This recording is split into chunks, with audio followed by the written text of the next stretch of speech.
ये जितने भी हमारे स्टूडेंट फ्रेंड हैं सबको दिल से धन्यवाद। और आप सबसे रिक्वेस्ट है कि हमारे क्या जी इस आईडी से जुड़ जाइए। किससे ध्यान दीजिएगा कि यहाँ पर जो क्लास चल रहा है जस्ट यानी क्लास 10th का क्लास चल रहा है, विज्ञान का क्लास चल रहा है। किस चीज़ का जी? विज्ञान का। ठीक है, यहाँ पर सबसे पहले आपको बता दें कि सबसे पहला ही चैप्टर अभी शुरुआत हुआ है जिसका नाम है रासायनिक अभिक्रिया एवं समन्वय। अध्याय 1 है, इसका नाम है रासायनिक अभिक्रिया एवं समीकरण। ठीक है, तो सबसे पहले जान लेते हैं कि रासायनिक अभिक्रिया किसे कहते हैं। सबसे पहले क्या जानेंगे जी? रासायनिक अभिक्रिया किसे कहते हैं? तो ऐसा परिवर्तन जिनका नए गुणों वाले पदार्थ का निर्माण हो उसे क्या कहते हैं? रासायनिक अभिक्रिया। यानी जिस स्थिति में कोई परिवर्तन हो और परिवर्तन के पश्चात एक नया पदार्थ बने उसे रासायनिक अभिक्रिया कहते हैं। अब दूसरा का आ जाता है हमारे पास में कि अभिकारक किसे कहते हैं। तो ऐसा पदार्थ जो किसी रासायनिक अभिक्रिया में हिस्सा लेते हैं उन्हें अभिकारक कहते हैं। यानी अभिकारक कोई पूछेगा तो वह पदार्थ जो रासायनिक अभिक्रिया में भाग लेगा तो क्या लेता है जी? सबसे पहले H2O। H2O का मतलब क्या होता है? जल। हाइड्रोजन N2 यानी नाइट्रोजन। यही सब में सबसे ज़्यादा क्या जी भाग लेते हैं कि नहीं? सबको पता है। ठीक है, अगला बात बनता है उत्पाद किसे कहते हैं। ठीक है, तो ऐसे पदार्थ जिनका निर्माण रासायनिक अभिक्रिया में होता है उन्हें उत्पाद कहते हैं। यानी रासायनिक अभिक्रिया जो होगा यानी वैसा परिवर्तन जिससे क्या नए पदार्थ बनेगा उसे रासायनिक अभिक्रिया कहेंगे। अभिकारक जो रासायनिक अभिक्रिया में भाग लेगा उसको अभिकारक कह देंगे। और वह पदार्थ रासायनिक अभिक्रिया के पश्चात जो पदार्थ निकलेगा यानी बनेगा नया पदार्थ उसको उत्पाद कहेंगे। कोई डाउट हो तो बताना। एक बात बताएं, आप लोगों का टेलीग्राम पर इसका नोट्स मिलेगा जो कि टेलीग्राम हमारा आईडी जो है वे आपको डिस्क्रिप्शन बॉक्स में मिल जाएगा। वहाँ से जाके आप लोग क्या जी इसको ज्वाइन करके आप लोग आसानी से वहाँ से हमसे टेलीग्राम पर नोट्स ले सकते हैं बिल्कुल फ्री ऑफ कॉस्ट। कोई पैसा वहाँ लेना नहीं है या कोई इस प्रकार से करे तो उसको धोखाधड़ी समझिएगा। ठीक है, अभी तक हमारे चैनल पर कोई इस प्रकार का पैसा वाला कोई भी वीडियो नहीं आया, कोई भी नोट्स नहीं आया, शायद इस साल आएगा भी नहीं। आप लोगों को फ्री ऑफ कॉस्ट साथ दिया जाएगा। अब देखिए उदाहरण क्या है जी? तो भोजन का पाचन क्या है? रासायनिक अभिक्रिया है। श्वसन अभिक्रिया है। लोहे पर जंग लगना रासायनिक अभिक्रिया है। ठीक, मैग्नीशियम फीते का जलना, मैग्नीशियम फीता जो जल जाता है उसका भी दही का बनना, दूध से दही का बनना रासायनिक अभिक्रिया है कि नहीं जी? बात समझ में आया? यहाँ तक कोई डाउट? आगे देखिए कि आगे दिया गया है रासायनिक अभिक्रिया के प्रेषण। रासायनिक अभिक्रिया के प्रेषण। ठीक है, तो रासायनिक अभिक्रिया के प्रेषण क्या क्या होते हैं जी? अवस्था में परिवर्तन। पहला क्या होगा कि अवस्था बदल जाएगा। यानी क्या परिवर्तन होगा? तो जब रासायनिक अभिक्रिया होगा तो हो सकता है कि जिस तरह से पदार्थ हो, जैसे पदार्थ ठोस हो तो द्रव बन जाए, द्रव हो तो गैस बन जाए। ठीक है, रंग में परिवर्तन हो सकता है कि लाल कलर का कोई पदार्थ है वे पीला बन जाए। जैसे लोहा किस प्रकार का होता है? काला होता है। ठीक, उस पर जंग लग जाता है तो वे लाल यानी भूरा कलर का हो जाता है। यह परिवर्तन हुआ कि नहीं? इसको क्या प्रेषण कहते हैं, प्रेक्षण। ठीक है, ताप में परिवर्तन, तापमान में परिवर्तन यानी गैस का उत्सर्जन। यानी कोई भी अभिक्रिया होता है उसका तापमान परिवर्तन हो सकता है। जैसे जल का क्या है जी? जल एक प्रकार का मान लीजिए नॉर्मल है या कोई फैक्ट्री में गया उसका बनाइएगा उसका ताप बढ़ गया, लोहा को गर्म करिए उसका ताप बढ़ गया। ताप घटता बढ़ता रहता है। गैस का उत्सर्जन यानी ऑक्सीजन का मतलब लोहा पर जंग क्यों लगता है? हैं, उस वहाँ पर ऑक्सीजन के मिलने के कारण लोहा पर जंग लगता है। इस बात को आप लोग ज़रूर ध्यान में रखिएगा। आगे बनता है रासायनिक परिवर्तन को प्रदर्शन करना, यानी प्रदर्शित करना है कि रासायनिक अभिक्रिया कैसे होता है। तो देखिए शब्द समीकरण जैसे जिंक सल्फ्यूरिक अम्ल, हमने क्या लिया है, ये है अभिकारक। जिंक सल्फ्यूरिक अम्ल का क्या, जिंक को और सल्फ्यूरिक अम्ल को आपस में मिलाते हैं तो इससे उत्पाद यानी इसके बीच जिंक का क्या होता है, Zn, ठीक, और सल्फ्यूरिक अम्ल को जोड़ेंगे तो जिंक सल्फेट प्राप्त होगा और साथ में हाइड्रोजन मुक्त होगा। ठीक है, वो Zn प्लस H2SO4, ठीक है, जिंक क्लोराइड, तो यहाँ ZnSO4 क्या जी, यानी Zn यानी जिंक सल्फ्यूरिक अम्ल H2SO4, तो क्या प्राप्त होगा जी, जिंक सल्फेट प्लस हाइड्रोजन। ठीक है, यहाँ तक समझ में आए, कोई दिक्कत? इसी प्रकार से समीकरण होता है, समझ में आए? धन्यवाद। चलिए आगे देखते हैं। आगे रासायनिक समीकरण, रासायनिक समीकरण किसे कहते हैं जी, तो रासायनिक अभिक्रिया रासायनिक समीकरण द्वारा निरूपित की जाती है। किससे निरूपित की जाती है जी, रासायनिक अभिक्रिया से रासायनिक समीकरण को क्या निरूपित किया जाता है। रासायनिक समीकरण के में तत्वों के प्रतीक या अभिकारक और उत्पादों के रासायनिक सूत्र की भौतिक अवस्था के साथ लिखे जाते हैं। किसके, भौतिक अवस्था के, जैसे जिंक सल्फेट लिखना है तो क्या लिखेंगे, Zn, जिंक लिखना है तो Zn लिखेंगे, लिखा जाता है कि नहीं जी। अब हाइड्रोजन लिखना है तो क्या लिखेंगे, H2, ऑक्सीजन लिखना है तो O2, ओजोन लिखना है तो O3। इसी प्रकार होता रहता है जी, समझ में। आगे रासायनिक अभिक्रिया के आवश्यक परिस्थितियाँ, रासायनिक अभिक्रिया के लिए क्या क्या चाहिए, तो उसके लिए ताप चाहिए, दाब चाहिए, उत्प्रेरक चाहिए इत्यादि को तीर के निशान के ऊपर या नीचे दर्शाया जाता है। यानी जो तीर के निशान हम लोग लिखते हैं, जैसे देखिए, जैसे Zn प्लस H2, अब इस तरह से तीर के निशान देते हैं तो इसके ऊपर ताप लिखते हैं, दाब लिखते हैं और उत्प्रेरक लिखते हैं। ताप के लिए क्या, ऐसे हीट का सिंबल बना देते हैं, दाब लिख देते हैं। इस प्रकार से हम लोग करते हैं, समझ में। नीचे आप लोगों को बताया गया है। अब देखिए चरणसम संतुलित करना, चरणबद्ध संतुलित करना, यानी समीकरण को संतुलित किया जाता है। संतुलित करने का मतलब उसको बराबर करना भी ज़रूरी होता है। नहीं तो ऑक्सीजन मान लीजिए कि हो गया 4 गो, हाइड्रोजन हो गया, अब जल बनाना है तो ऑक्सीजन कितना हो गया जी, 2 गो, ऑक्सीजन हो गया, हाइड्रोजन हो गया 6 गो, तो जल बनेगा है कि उसके लिए 2 गो ऑक्सीजन है तो 4 गो हाइड्रोजन का रहना ज़रूरी होता है। तो देखिए आगे का चरण 1 में है रासायनिक समीकरण लिखकर प्रत्येक सूत्र के चारों ओर बॉक्स बना लिया जाता है। क्या किया जाता है कि इस तरह से बॉक्स का निर्माण कर लिया जाता है। ठीक है, आगे देखिए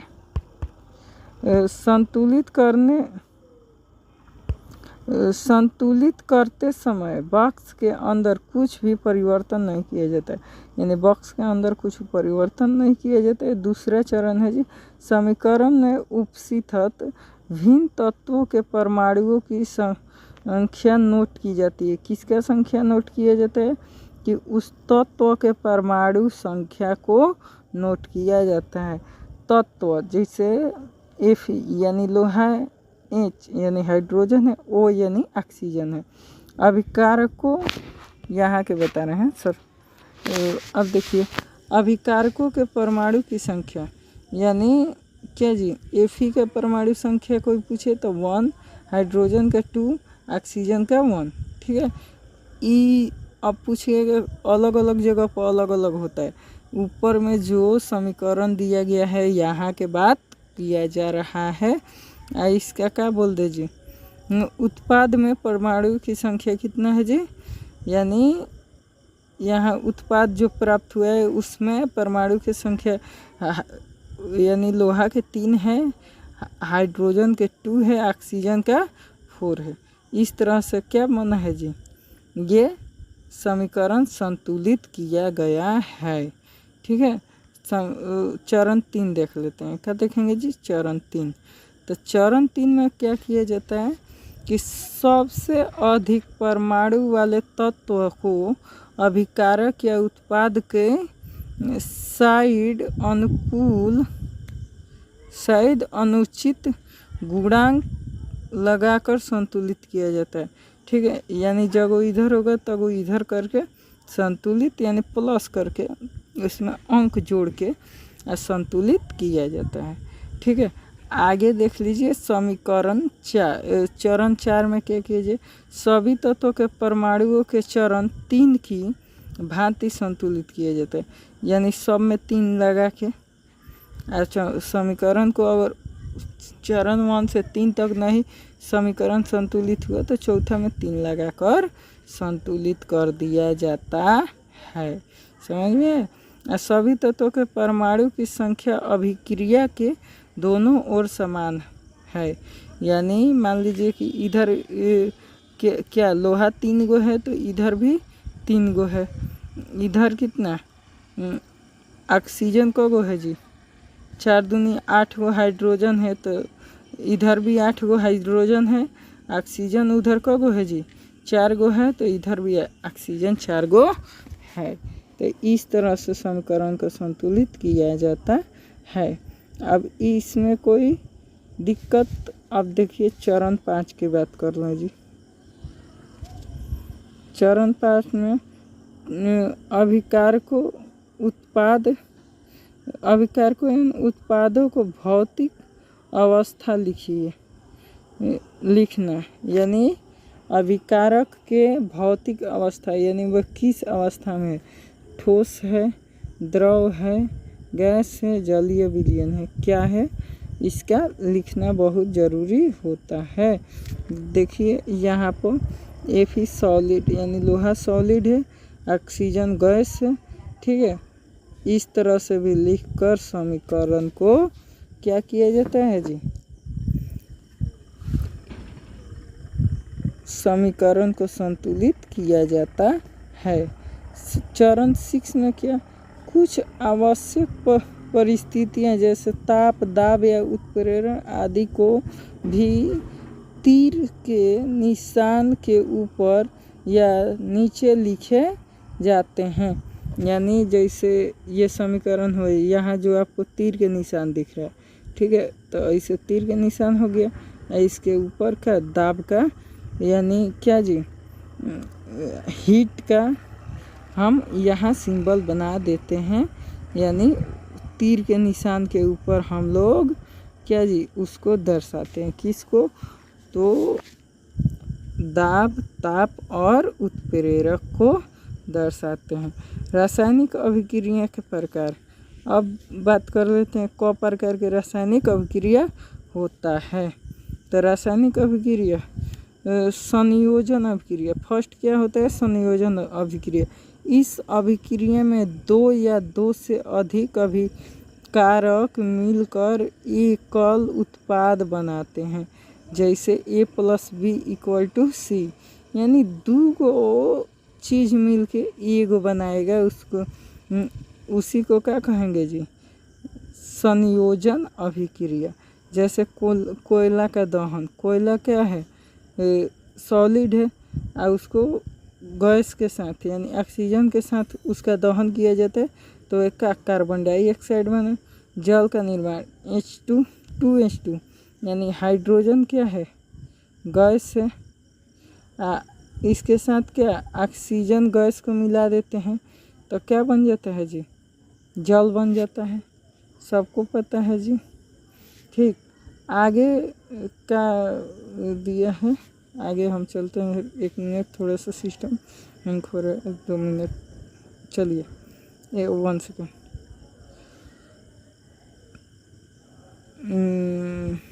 चलिए, ऊष्माक्षेपी अभिक्रिया, जिन अभिक्रियाओं में उत्पाद के निर्माण के साथ ऊष्मा का भी उत्सर्जन होता है, जैसे प्राकृतिक गैस का दहन, जैसे CH4, ठीक है, ऑक्सीजन को मिलाएंगे CO2 और +2H2O, इसमें से क्या होगा, ऊष्मा का दहन होगा, यानी ऊष्मा का भी निर्माण होता है। अब वियोजन अभिक्रिया, यानी वियोजन अभिक्रिया दूसरा है जी। इस अभिक्रिया में एकल अभिकारक टूटकर 2 या उससे अधिक उत्पाद बनाते हैं, यानी एगो का प्रयोग करेंगे या 2 गो या 3 गो क्या जी बनाएगा। जैसे हम लोग ले लेते हैं H2O, थोड़ा सा हम समझाते हैं जी आपको। जैसे यहाँ पर हमने H2O का ले लिया, H2O, इसको कर देंगे किससे, इस पर भाप क्या आग लगाएंगे। सपोज डेट कि यहाँ पर हम लोग आग लगाएंगे कलर बदलने में H2O, इसका क्या करेंगे, इस पर हीट करेंगे, यानी आग लगा देंगे, तो हमें क्या हाइड्रोजन अलग मिलेगा, ऑक्सीजन अलग मिलेगा। इसी प्रक्रिया को क्या कहते हैं जी, कमेंट करिए जल्दी जल्दी भाई। वियोजन अभिक्रिया कहते हैं, समझ में आया। अब ऊष्मीय वियोजन, ऊष्मा द्वारा किया गया वियोजन को ऊष्मीय वियोजन कहा जाता है। क्या कहा जाता है जी, ऊष्मा द्वारा किया गया वियोजन को ऊष्मीय वियोजन कहा जाएगा। अब देखिए वैद्युत वियोजन, यानी वैद्युत वियोजन, विद्युत धारा प्रवाहित कर होने वाला वियोजन को वैद्युत वियोजन कहा जाता है। वैद्युत वियोजन के से क्या, जल का हम लोग क्या जी हाइड्रोजन और ऑक्सीजन में क्या परिवर्तन करते हैं। आगे देखिए प्रकाशीय वियोजन, कौन सा जी, प्रकाशीय वियोजन, सूर्य के प्रकाश की उपस्थिति में होने वाले वियोजन को क्या, प्रकाशीय वियोजन, जैसे 2AgCl है, ठीक है, सॉलिड है, और सूर्य प्रकाश मिलेगा 2Ag सॉलिड बन जाएगा और +Cl2 गैस बन जाएगा। तो इस प्रकार के अभिक्रिया को प्रकाशीय वियोजन कहते हैं। नेक्स्ट ऊष्माशोषी अभिक्रिया, जिन अभिक्रिया में अभिकारकों को तोड़ने के लिए ऊष्मा प्रकाश या विद्युत ऊर्जा की आवश्यकता होती है, उसे क्या कहते हैं जी, ऊष्माशोषी अभिक्रिया कहते हैं। समझ में आया जी। आगे देखिए जी विस्थापन अभिक्रिया, आगे क्या दिया है, विस्थापन अभिक्रिया। इन अभिक्रियाओं में अधिक क्रियाशील तत्व कम क्रियाशील तत्व को उसके यौगिक से विस्थापित कर देते हैं। जैसे क्या है जी, Fe है यानी लोहा है, CuSO4 है, ठीक है, यानी ये जल जैसा यानी द्रव है, ठीक है। तो FeSO4 यानी जल बना, एक्वा यानी जल बना देगा, Cu यानी सॉलिड बन गया है, जो कि यहाँ पर आप देख सकते हैं। इसका मतलब हम एक्सपेरिमेंट करके आपको दिखाएंगे, दिखाने का प्रयास करेंगे, ठीक है। आगे देखिए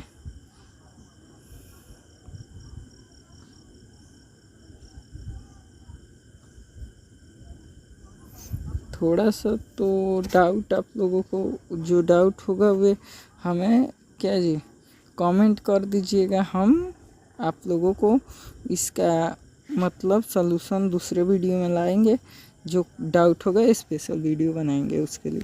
अब देखिए द्विविस्थापन अभिक्रिया, इस अभिक्रिया में उत्पाद का निर्माण दो यौगिकों के बीच आयनों के आदान प्रदान के कारण होता है। जैसे सोडियम सल्फेट है Na2SO2 प्लस बेरियम क्लोराइड यानी BaCl2, ठीक है। इसका अभिक्रिया कराएंगे तो BaSO4 यानी बेरियम सल्फेट मिलेगा, 2NaCl यानी सोडियम क्लोराइड मिलेगा, 2 अणु, ठीक है। तो यहाँ पर आगे दिया है, यहाँ पर अभिक्रिया दिया गया है, ध्यान से समझिए। उपचयन एवं अपचयन, उपचयन क्या होता है, अपचयन क्या होता है जी, इसको भी जानना बहुत ज़रूरी होता है। तो देखिए उपचयन एवं अपचयन। उपचयन, जब किसी पदार्थ में ऑक्सीजन की वृद्धि होती है, ठीक, जब किसी पदार्थ में हाइड्रोजन का ह्रास होता है, ठीक, तो इसका ये क्या होता है, उपचयन होता है। जब कबो ऑक्सीजन के वृद्धि हो जाएगी या हाइड्रोजन का कमी, यानी प्लस हो जाएगा ऑक्सीजन और माइनस हो जाएगा हाइड्रोजन, तो इसी को क्या कहते हैं जी, उपचयन। जैसे C+O2 CO2 बना है, यानी ऑक्सीजन जुड़ा है तो नए पदार्थ का निर्माण हुआ है। 2Cu+O2, ठीक है, यानी 2CuO, ठीक है। CuO प्लस H2 हीट करेंगे तो Cu+H2O, यानी यहाँ ऑक्सीजन हट गया है, यानी जल बन के हट गया। इसी को क्या कहेंगे, उपचयन, ठीक है। इसके आगे दिया है अपचयन, तो अपचयन इसके बाद का वीडियो बनाते हैं। देखिए अब आ गया अपचयन। क्या है अपचयन, जब किसी पदार्थ में ऑक्सीजन का ह्रास होगा और जब किसी पदार्थ में हाइड्रोजन की वृद्धि होती है, यानी ऑक्सीजन यहाँ माइनस होगा, क्या जी, जो हाइड्रोजन है वे प्लस होगा, तो इसको क्या कहेंगे हम लोग, यहाँ अपचयन कह देंगे, ठीक है। जैसे CuO+H2 और उष्मा की उपस्थिति में Cu+H2O, यानी क्या, यहाँ हाइड्रोजन जुड़ गया है ऑक्सीजन के साथ, ठीक है। अब देख लीजिए, यहाँ कुछ समझाने का प्रयास किए हैं हम, थोड़ा सा आगे बढ़िए। इस अभिक्रिया में कॉपर ऑक्साइड कॉपर में अपचयनित हो जाता है, हाइड्रोजन उपचयनित होकर जल बनाता है। इस अभिक्रिया के उपचयन तथा अपचयन दोनों हो रहे हैं, इसे रेडॉक्स अभिक्रिया कहते हैं। यानी जो ये अभिक्रिया दिया गया है, इसी अभिक्रिया को हम लोग रेडॉक्स अभिक्रिया कहते हैं। दैनिक जीवन में उपचयन अभिक्रिया का प्रभाव, तो संरक्षण, जब कोई धातु आर्द्रता, अम्ल आदि के संपर्क में आती है, जिससे धातु की ऊपरी परत कमजोर हो